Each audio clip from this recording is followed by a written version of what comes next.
नमस्कार, आप देख रहे हैं समय साक्ष्य। मैं प्रीति रावत आपके साथ। उत्तराखंड विधानसभा चुनावों में अब काफी कम समय रह गया है। ऐसे में हम आपको लगातार रूबरू करवा रहे हैं तमाम प्रत्याशियों से, और इसी क्रम में आज हमारे साथ मौजूद है गंगोत्री से बीजेपी के प्रत्याशी सुरेश चौहान। तो आइए कुछ बातचीत हम इनसे कर लेते हैं। सबसे पहले तो बहुत बहुत स्वागत है सर आपका समय साक्ष्य में। बहुत बहुत धन्यवाद, बहुत बहुत आभार आपका। सबसे पहला सवाल तो यही है, इस बार बीजेपी क्या कुछ मुद्दे लेकर जनता के बीच उतरी है? देखो, भारतीय जनता पार्टी का जो हमारे देश के यशस्वी प्रधानमंत्री है माननीय मोदी जी, सबका साथ सबका विकास, जो अंतिम छोर पे बैठा हुआ व्यक्ति है वो आगे की पंक्ति पे कैसे खड़ा हो, जो उनकी सोच है, उस सोच के तहत आम जनमानस का प्यार और प्रेम जो है जगह जगह मिल रहा है। मैं पूर्व में ब्लॉक प्रमुख रहा हूँ, जिला पंचायत सदस्य रहा हूँ, और तमाम जो जनता की जन समस्या उससे भी जो है पूरा मुझे सब कुछ पता है। और जनता का जो प्यार और स्नेह जगह जगह जो मुझे मिल रहा है, भारतीय जनता पार्टी को मिल रहा है, कमल के चुनाव निशान को मिल रहा है, तो हजारों वोटों से भारतीय जनता पार्टी की जो है यहाँ पर जीत होने जा रही है। और पुनः उत्तराखंड में जो है भारतीय जनता पार्टी अपना परचम लहराना जा रही है। गंगोत्री से एक मिथा की भी मिथा, क्या सत्य भी होता रहा है कि जो प्रत्याशी यहाँ से जीतता है सरकार उसी की बनती है? इस पर क्या कहेंगे? ये बिल्कुल सत्यता है। गंगोत्री से जीता उसकी सरकार बनेगी, ये बिल्कुल सत्यता बात है। और इस समय गंगोत्री भारतीय जनता पार्टी जीतने जा रही है, तो स्वतः ही कि 2022 में भारतीय जनता पार्टी की सरकार बनने जा रही है। कांग्रेस और बीजेपी में हमेशा से ही जो है एक कड़ा मुकाबला रहा। ऐसे में आप पार्टी के जो सीएम प्रत्याशी उन्होंने भी गंगोत्री से ही वो लड़ रहे हैं, क्या लगता है आपको, कितनी टक्कर मानते हैं आप? मैं कहीं भी न कांग्रेस से न आम आदमी पार्टी से कोई टक्कर नहीं मानता हूँ। इस समय उन गरीब व्यक्तियों का, क्योंकि मैं एक गरीब परिवार से रहने वाला हूँ, गांव का रहने वाला हूँ, और गांव के गलियारे में खेला पोसा, और वहाँ की जन समस्याओं को, जन मुद्दों को बार बार उठाता रहता हूँ।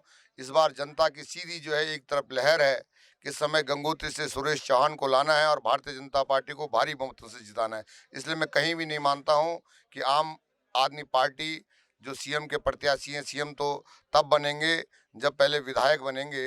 और आपको पता है कि पूरे उत्तराखंड में पहले विधायक ही नहीं जीते तो सीएम कहाँ से बनेंगे।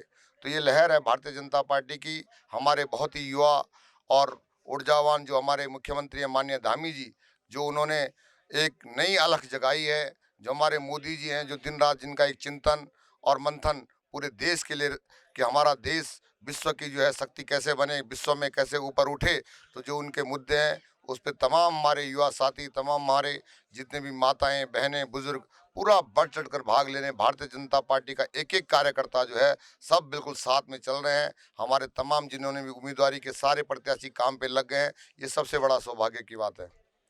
उत्तराखंड में बीजेपी जो है तमाम मुद्दों के साथ इस बार चुनावी मैदान में उतरी। आपके क्या प्रमुख मुद्दे गंगोत्री विधानसभा को लेकर?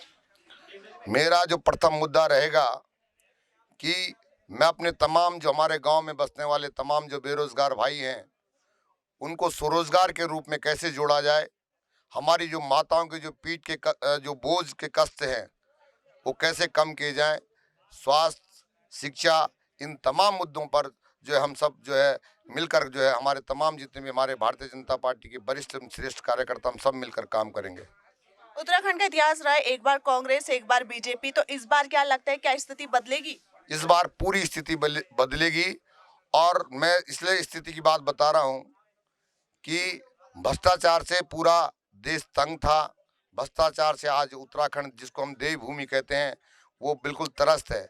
और कांग्रेस का भ्रष्टाचार सबको पता है कि जिला पंचायत अध्यक्ष में जो करोड़ों रुपए का घोटाला हुआ, उसको प्रत्याशी बना दिया कांग्रेस पार्टी ने। तो ये इससे ज़्यादा हमारे पास कुछ कहने का वो नहीं है।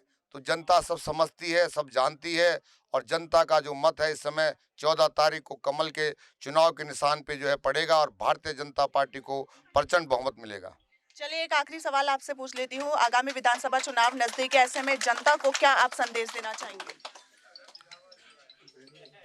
जनता को मैं ये जरूर संदेश दूंगा कि मैं इस माटी और थाती में पला पोसा हूँ, गांव और गलियारों में रहता हूँ, गांव के आपके बीच सबके बीच का रहने वाला हूँ। जैसे आप सब रहते हैं वैसे मैं भी रहता हूँ। और आपकी जन समस्या सब जानता हूँ। इस समय अपने बेटे और अपने भाई को जो है अपना आशीर्वाद देंगे, यही मेरा जो है जनता से निवेदन और अनुरोध है। चलिए, बहुत बहुत धन्यवाद समय साक्ष्य में समय देने के लिए। बहुत बहुत बहुत धन्यवाद आपका। यह था हमारे साथ गंगोत्री से बीजेपी प्रत्याशी सुरेश चौहान, जिनका कहना है कि इस बार बीजेपी भारी बहुमत से फिर एक बार विजयी होगी। अब ये तो आने वाला वक्त ही बताएगा कि किसके सर सजता है ये चुनावी सरताज। ऐसे ही अन्य जानकारियों के लिए देखते रहे समय साक्ष्य। मैं प्रीति रावत अपने सहयोगी राजेश के साथ।